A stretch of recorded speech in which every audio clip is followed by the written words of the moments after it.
Just at the opening bell on Wall Street, let's do a quick check of the markets. We're looking at gains across the board for the major averages a minute here into the trading day. Diane King-Hall right behind us on the floor with a closer look at some of the moves. Diane.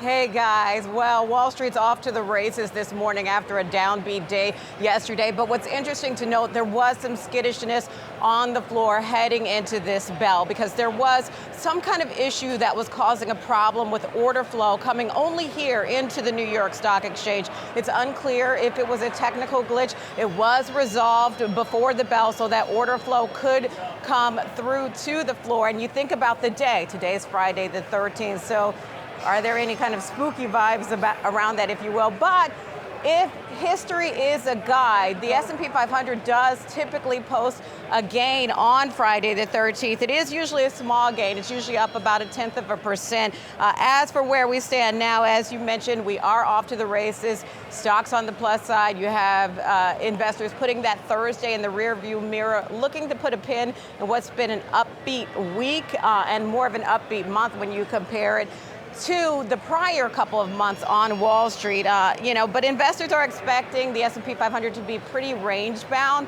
for the duration of this month, really reading the tea leaves on where these earnings are. When you look at a couple of the sectors that are in focus, of course, a leader has been the tech sector. We're looking at XLK.